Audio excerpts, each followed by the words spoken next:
Hi, I'm Claire and this is my husband Nick. We met in an online chat room in 2001 and ended up getting married in 2006. We're a fairly normal, hard-working couple. We love travelling and enjoying a drink or two. In early 2020, we decided we wanted a whole new life-changing challenge. So we said goodbye to our jobs. We sold our Wiltshire farmhouse. We packed up our things and made the move to France. In early 2001, I went back to the UK to finalise our house sale and pick up my Aga. I was on Facebook on an Escape to the Chateau fan club page when I saw this advert. I messaged Nick the advert. Curiosity got the better of him and he went and arranged a viewing.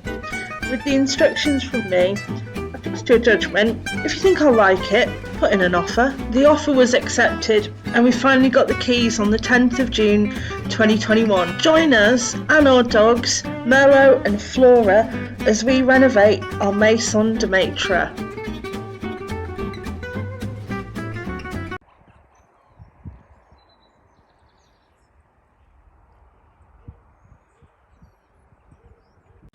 We've had a few questions about pollarding and the purpose of doing it, so I'll explain a little bit about it. It's when you chop the tree at a certain point, year after year, to maintain it at a certain size. If you have a look at this tree here, the trunk is quite large. I couldn't get my hands around it, couldn't get my arms around it, it's that big. If it was a fully grown normal tree, it would be 3-4 times the height as it is now. Which next to the house would just be crazy. It would hide the house, it would damage the foundations of the house. You can't let that happen.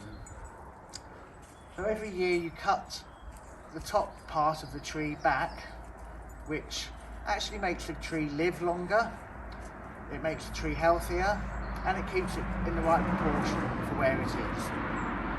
Yes, this is in a garden, but it is close to a house. Commonly in France, you'll see pollarded trees along avenues in the middle of town, where they're really quite close to buildings and they need to be kept to a certain size. Yes, you can get firewood from doing the pollarding, but that's not the primary reason that it's done. I had a question from Terry Duca asking if there were any restrictions in cutting trees back when they're so close to a historic house. Well, Terry, yes, this is a historic house, however, it's not listed. If it was, then we would have problems because you have to get permission to cut any tree back within 500 metres of a listed property. This isn't listed, so it's not a problem. So we're taking this tree down, this old yew tree, because of its proximity to this building. It's far too close. If it's allowed to continue, it will cause damage to the building, so that's got to come down. Just while we're here, I'll show you in the background. There's a large tree you can see, belongs to our neighbours. That is the same variety of tree that we've had pollarded and we have re-pollarded in our garden. So you can see the size that it would reach if it was just left to grow naturally. Before we get going, I'd just like to say tonight's wine is Fort du Merlot, which is for the Land de Pomerol 2020 Grand Vin de Bordeaux. And how is it? Smells alright. There we go. Does it taste alright though? I don't know. Well, you try it too. Alright. Cheers. Cheers. Okay. That was alright.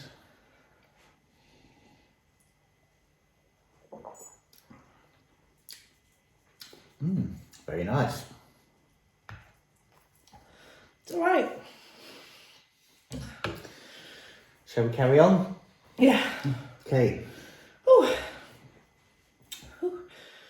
So, welcome to this week's episode where we are doing a special Q&A episode. We've had a lot of questions from people and we thought we'd take the time to answer some of them. So thank you all for the questions that you've asked. The most frequently asked question so far has been, how much did we pay for this? I'm not going to tell you the answer just yet, but I was looking online today at houses of this value in the area that we moved from England. You couldn't get anything in our village in England for the money that we paid for this. Nothing at all. The next nearest town was Swindon, and for what we paid for this, you might get yourself a 2-bedroom flat or terraced house that needs a bit of work doing on it as well. So that's the equivalent kind of property that you can get back in England. But we'll let you know at the end of the video how much we paid for it, and we've also worked it out into different currencies for our viewers from America and Canada and England and wherever else. We're not doing all the world currencies. No, I've not got time for that, neither of you. So, should we answer a real question? Yeah. So the second question that we were most asked was, who speaks French? Now,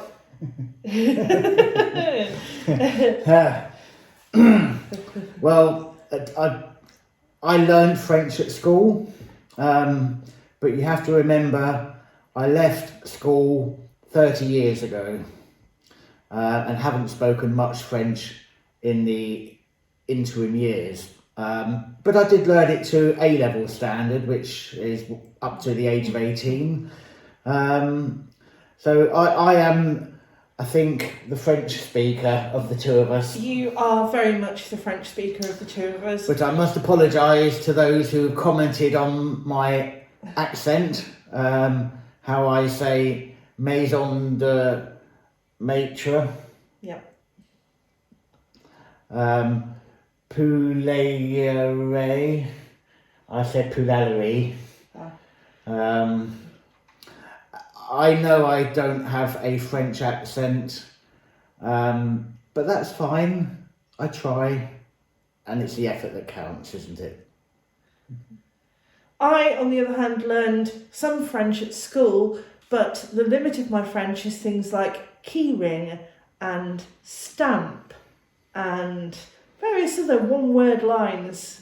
Oh yes, at school it was, where's the nearest post office? I have no need currently for the nearest library. I am, however, picking up some more words every day because I have a part-time job in a restaurant and I am learning some scattered broken words on cooking terms and how to serve people. So it's all going quite well. So then one of the other questions that we keep getting is, why the van? Why do we have a giant Luton style van?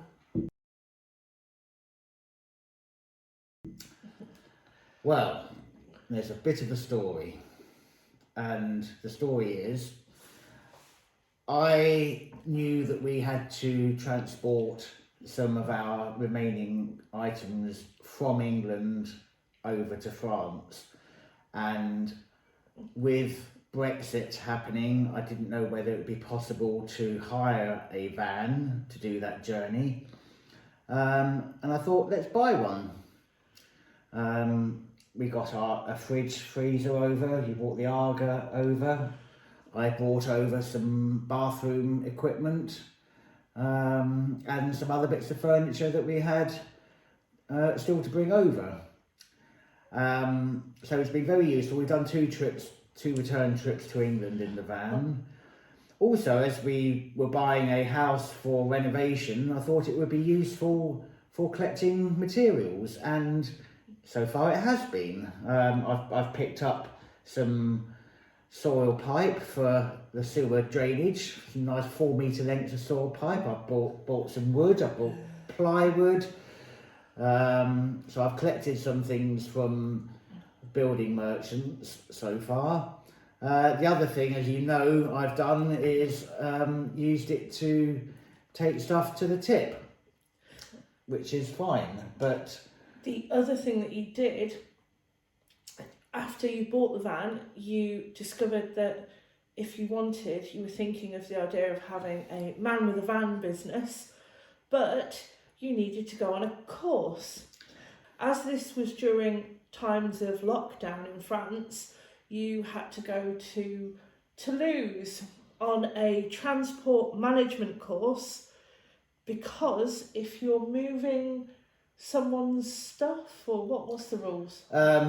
To have a business that moves other people's things, you need to have an attestation de capacité.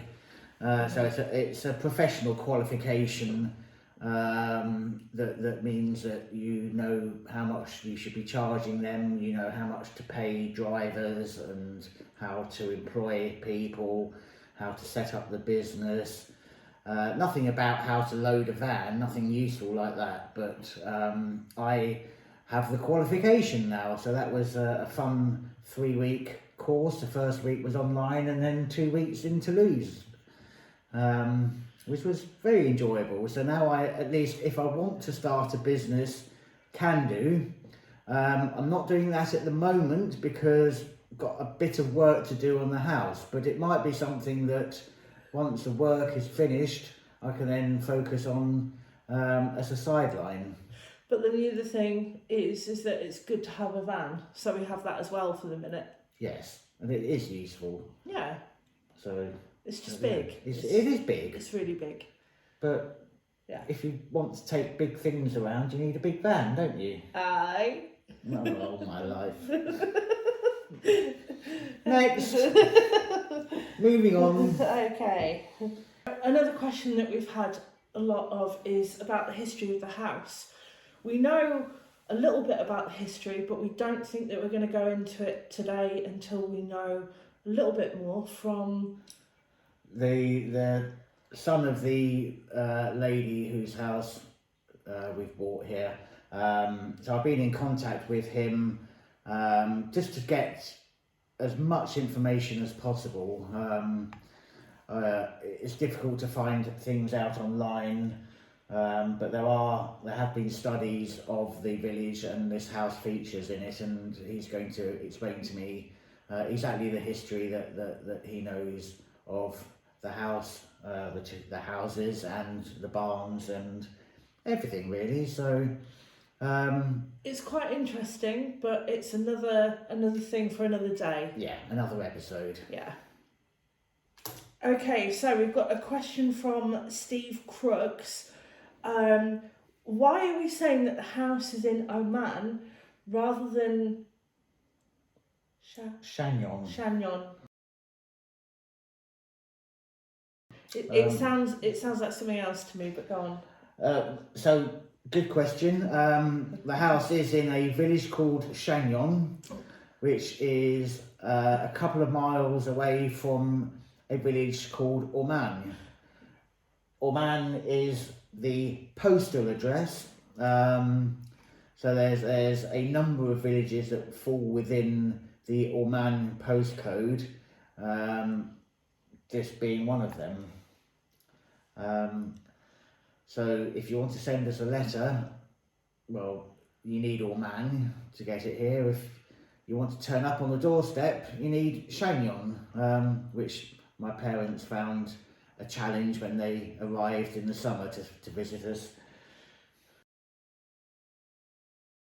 What region and what department are we in from Sue Loves Donuts? Don't we all love donuts? To eat or to spin around in the car park? Both. Okay. Well, we are in the Charente-Maritime department, which it's department 17. Number 17, if that matters to you. It's quite interesting because when you drive around in France, the number plates all have tiny little numbers on the end. So our number plates have 17 on the end. So you know what department our cars are from. And you know, if people are visiting the region, and I think you're meant to make allowances for their lack of skill in driving or navigating when you find out that they're from a different area. I don't know. So yeah, we're in the Charente-Maritime, not far from the borders of the Charente region, which is where Cognac is.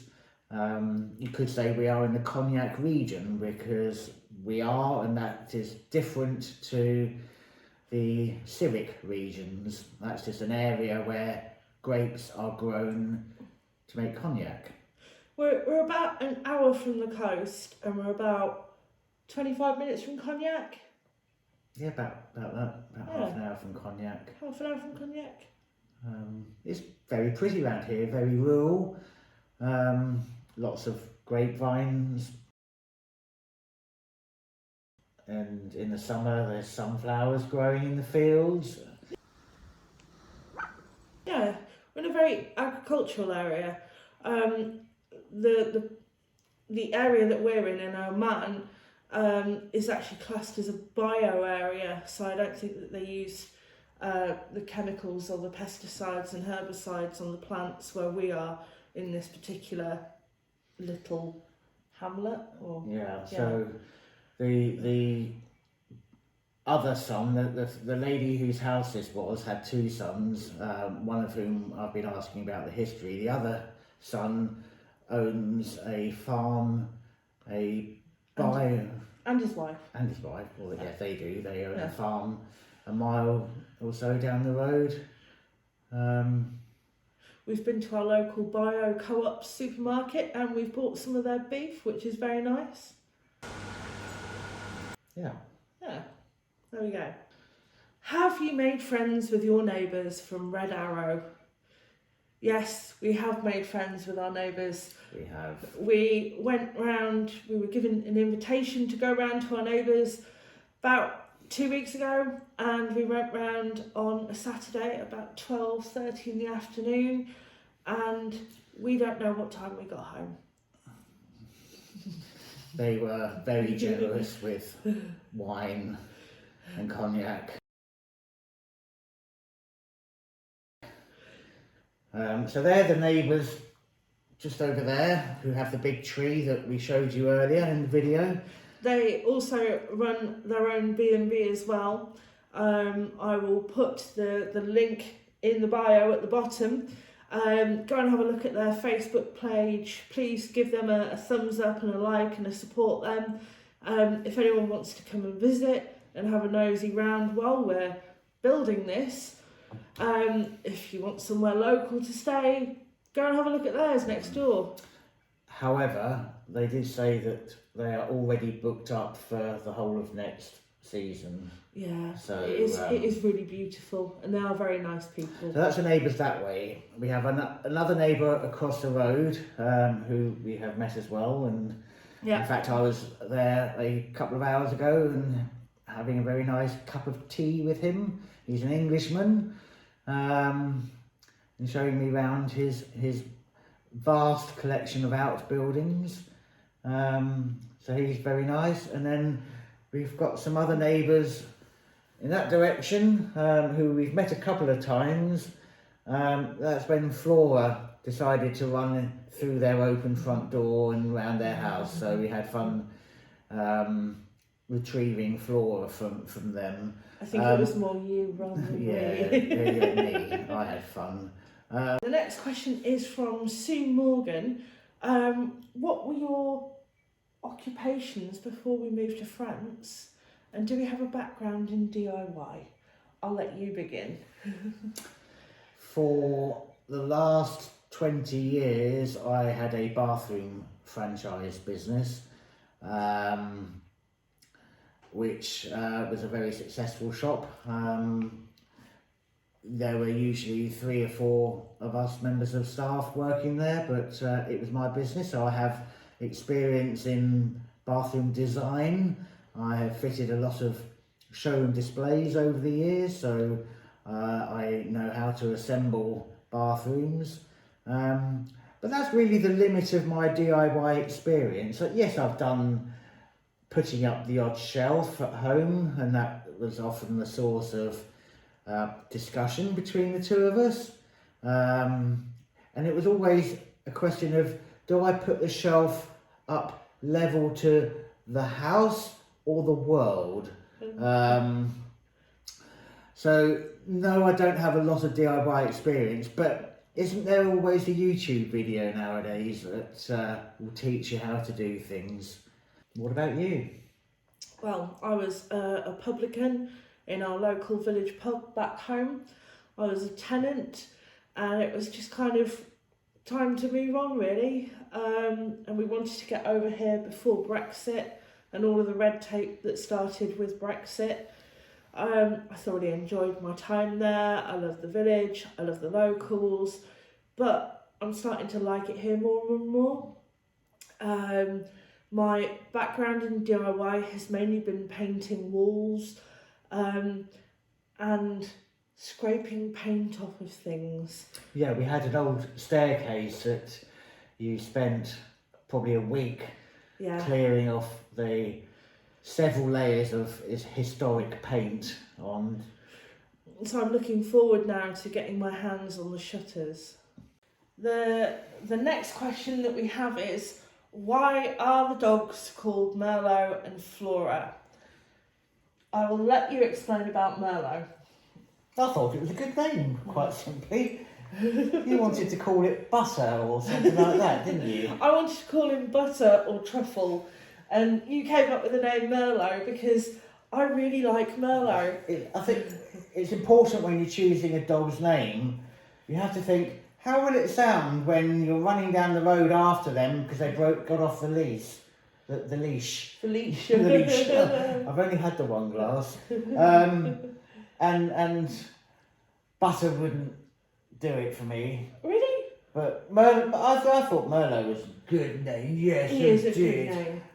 And it's the most grown grape in the Bordeaux region. Well, that's a fact that we needed to know. It now, is. The neighbours that we had the afternoon with a couple of weeks ago, when we had just arrived and been here a couple of weeks, we were given a lovely bottle of wine by them as a welcome gift and some chocolate, and we were brought a bottle of Merlot because they'd heard us shouting Merlot, Merlot, Merlot. The next one who came along was this tiny one, Flora, and Flora is named after my favourite cleaning product, the Flora. Ta-da! I love disinfectant in all forms. It's fantastic. There'll be a little clip now that Claire will show you of the inside of her cleaning cupboard. So, welcome to the more established cleaning cupboard. You will see I have my one special shelf of my The Flora collection, which is what Flora is obviously named after, because I love The Flora. I really do. I think it's absolutely fantastic. I've got to say, I do love Fabulosa as well. So in here is everything you need to clean. On the top shelf I have things like towels, mop heads, gloves, chemicals on the main shelves, things like candles. Got my gun cabinet in the corner, which I've not managed to fix to the wall yet. Everything to do with washing, everything to do with toilets. I've had to store the baby cow in here because Merlot keeps barking at it, otherwise it would just torment him. This is the light bulbs and toiletries section. Cling film, Hoover bags, bin bags, everything you really need for a lovely rainy day clean, and more. To show you the various aromas of the Flora that we have in stock, Because you can't seem to buy it in France, can you? No, it's all been imported in directly from your van from England. Yeah. I think there's 100 and something bottles. But yes, Flora is named after Zoe Flora. She's also nicknamed Flora May because Flora may or Flora may not. Yes. As far as the Flora goes, if you've not heard of it, where have you been? Because there's even a Facebook group for some Flora addicts. I think it's got 100,000 members. It's crazy. It's a disinfectant, for goodness sake. It's not just a disinfectant. Well, there you go. We're not sponsored by Sephora. No. But... No. I just really like Sephora. Don't Flora. So, the next question is, what are our plans for the house? Shush. Cuddles. So, I think our plans for the house are eventually to open it as a B&B, or in France known as a chambre d'hôte. You and me have spent countless hours now working out how to try and work this out by splitting rooms and moving. Every bedroom needs an ensuite. I think gone are the days, even if it's a family home, gone are the days when you have what was in this house now, what was there on the middle floor, 4 bedrooms and 1 bathroom. Yeah. Now, I don't know about you, but I need a pee in the morning, and waiting for other people to come out of the bathroom would be a nightmare, wouldn't it? I don't really want to go on holiday to share a bathroom with someone. So putting in ensuites is the first priority. Whatever happens to the house, every bedroom will have an ensuite. Yeah. And we're going to have in there a sitting room area for where our guests can sit and have drinks. There'll also be a breakfast room area, and there'll also be a kitchen. So eventually, if we wanted to rent the house out as a whole self-contained unit, we can just shut the door. We're a long way off this, of course, but this is what's going to happen. Early stages, so we've not yet applied for the permissions to open the business, because we need to do a lot of work before we're there. And I know that when you start a business, the clock is ticking and they want you to open and start paying taxes and things like that, and it's going to be a year or 18 months before we're likely to be opening the doors. Maybe quicker. You know, I might be this DIY whiz and can get things done super quick. Well, both of us maybe. We might get volunteers coming over who are really good at plumbing or electricity. I think we'd both rather not rush it and do it properly, and then it's done nicely as well. Today we're in the main house and we're going to show you around where things are going to go in the building. It's a cold morning here, it's about 4 degrees, so you may see the kids running around and they've got their jumpers on today.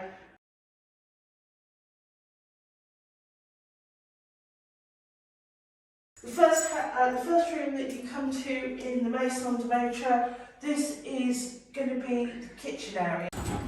And in the room opposite the kitchen, we are going to make this room into what will be the breakfast room, or dining room, or eating room. Further along the corridor, when you reach the room with all of the fruity wallpaper in, and the billiards table, this will eventually be the sitting area. Come library, come kind of chill out bar area. So across the corridor from the sitting area, in what was, I think, most recently used as an office, we're going to make this into a downstairs bedroom with a door through to an ensuite shower room. So from the bedroom through into what will become the ensuite, you can tell I've been stripping some of the wallpaper off. But we're going to have a toilet basin and a nice walk-in shower here. We're going to actually divide the room at this point, so the doorway from the corridor will lead into a downstairs cloakroom for the use of everybody in the house, and then the ensuite will be separate to that. And this is the bathroom that was above the ensuite and cloakroom downstairs. I've finished removing all the items from here, so we'll show you that in another video. But we're going to do a similar thing in this room as the downstairs. Divide it across here, and then we're going to put in a new doorway through to make the bedroom along here have this as its ensuite. So that's the first bedroom upstairs.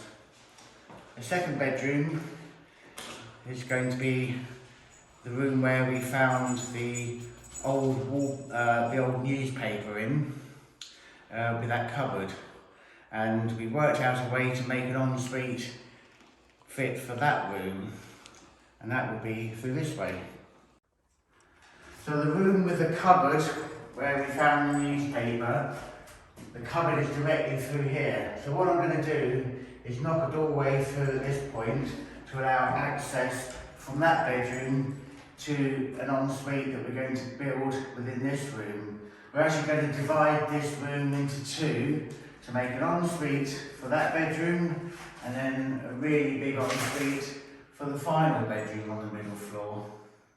Coming out of that ensuite, we're going to have a doorway somewhere across here to make this bedroom and ensuite one big suite.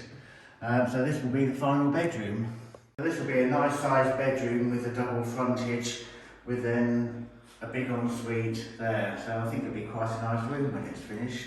This is the room with the cupboard where we found the historic newspaper.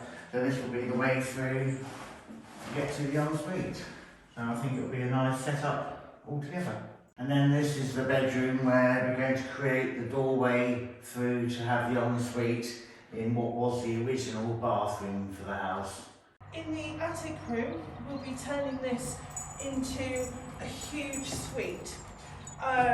Eventually there will be a lovely roll-top bath in this corner, along with a lovely pendant chandelier dropping down. Over to my right, there will be a bathroom area, dressing, wardrobe area, and where you're stood at the moment, Nick, there will probably be a big bed, and there'll be a couple of day beds for if anyone wants to come along with a family and stay here. I don't know whether this bed will polish up or not yet, but we'll wait and see. We've had a lot of questions on the style of decorating that we're going to go for. Now, you're the more technical minded one with where soil pipes and water pipes and electric things are going. I'm more the kind of the fluffy one. I'll help rip down walls, I'll help take down ceilings, but I'm more of the kind of, oh, pretty colours. Yeah, oh. I'm no good at colours, and there's a pretty good reason why. Yeah. And that is... You're colourblind. Yes. Not completely. I do see colours, but I don't know that I see them the same way as you. For example, there is a shade of grey, a shade of green, and a shade of pink that I see as the same colour. And I only found that out when I was trying to wire in a radio in a car in my teenage years, and found it a bit of a challenge. So I'm no use for colours. In our last house in Wiltshire, the living room was a lovely kind of heather purple colour, and you only realised on the kind of week that we were moving out that when I told you it wasn't grey. I thought we had a grey living room. I really liked our grey living room. It wasn't grey. it was decorated in that colour for Well, Alan. I liked it anyway. I'll be the one who's doing all of the kind of the colours and the decorating and looking at furniture. We're gonna go with nice bathrooms, not ultra modern bathrooms, are they? But they're nice. Well, they've got to be practical. Yeah. That's the first and foremost. They've got to be practical. They've got to work. They've got to be easy to clean. Yeah. Yeah. Modern toilets, because old-fashioned toilets didn't work particularly well compared to modern toilets. So there are certain things that are going to be more modern in style, but the overall look, the decor for the house is going to be more traditional. Traditional. I'd like lovely big old wardrobes and lovely beds, lovely big French beds, really nice rich colours, but bright and light colours as well. I'd like to really try and save the wallpaper in the hallway downstairs. Hallway downstairs, really do want to keep that one. Yes. I want to try and see if it is available anywhere in production, because there are a couple of faded panels, but I can live with that. Yeah, I can live with a couple of faded panels, or we'll have a look at somewhere that can reproduce it. Or I really don't think that that's going to be produced anywhere anymore. Probably not. If it is, I'll be really surprised and I'll be really happy, and I will have one of those moments in our marriage where I say, you were right, I was wrong. That's on film. Right, time for another question, I think. Thank you to everybody that has been giving us advice and recommended that we buy a microphone. There it is, we got one. Hey! Like a furry squirrel. I've had a question, what is our nearest town? The nearest town is Saint-Jean d'Angely, St. Jean of the Angels, I guess that translates to in English. It's about a 15-minute drive away from here. It's a very pretty town, it's quite old, they've got a tower. We'll do a little video tour of it one day. Yeah. We've had another one. What do you miss about the UK? It's not the weather. No, I don't miss the weather. Although the weather here isn't always as great as it seems. But it's usually better. Yeah. Some of the food. Oh God, today A McDonald's breakfast. You can't get a double sausage and egg McMuffin. Today, I just wanted a Greg's sausage roll. I really did. Just where it's soft in the middle, gooey. Draft English beer. Oh. And you can get bottled beer, but it's not the same as one of the. Oh, a pint of John Smith's. No, Timothy Taylor Landlord. Oh. What else? I miss Friends. Yeah, of course. Yeah. We did have somebody who did ask a question, have you had any visitors? And obviously we've had your parents, and then you were back in the UK, and I had a visitor for a few nights. I had my friend Jack, or Fufu as he's lovingly known, and we had a couple of days off and we went on an eating tour. And I'll show you some pictures now of our eating tour. It was brilliant. And you came back early and joined us for the last day of eating. I did.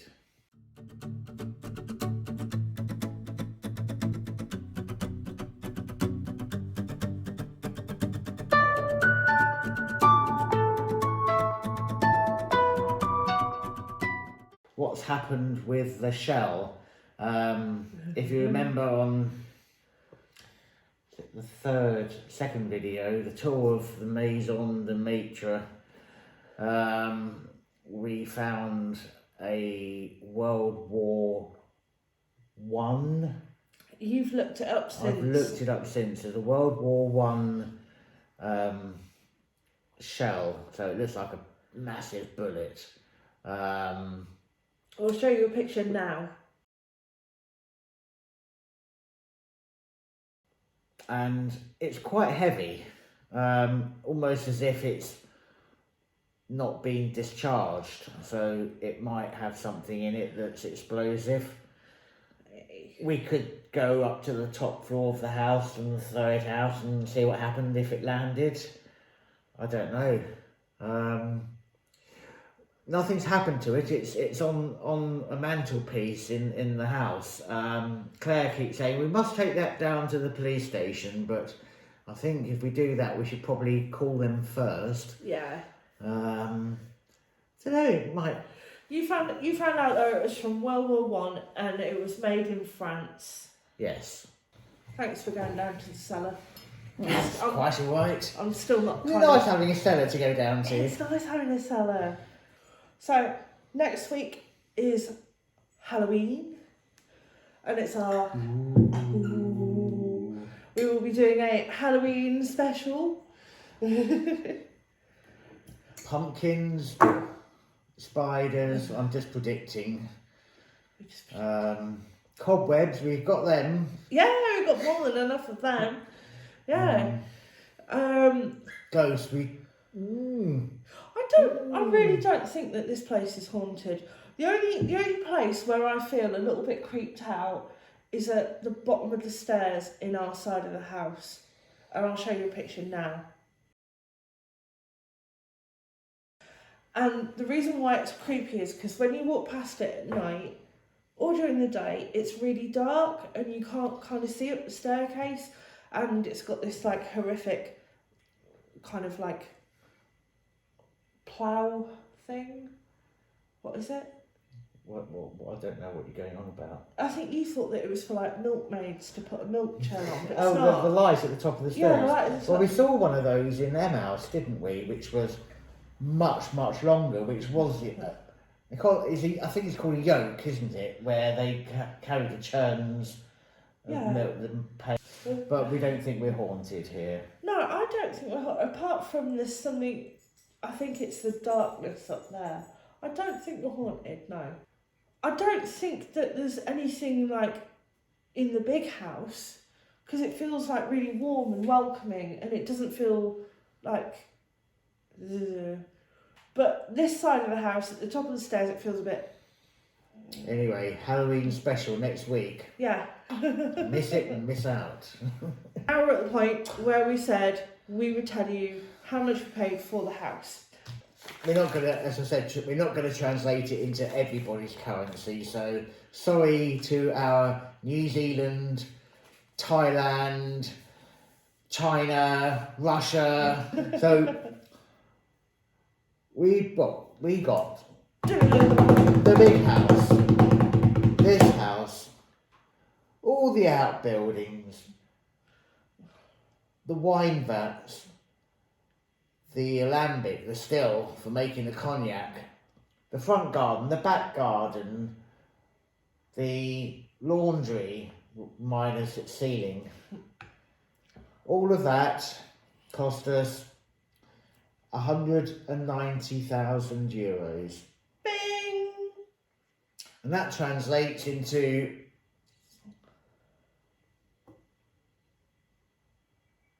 all of those prices were before estate agents' fees, solicitors' fees, and the French equivalent of stamp duty. yeah, tax. I don't think we did too badly either for the condition of it, for the location of it. Join us next week for our Halloween special. Have a look at our website. We keep updating our blogs on the website every now and then at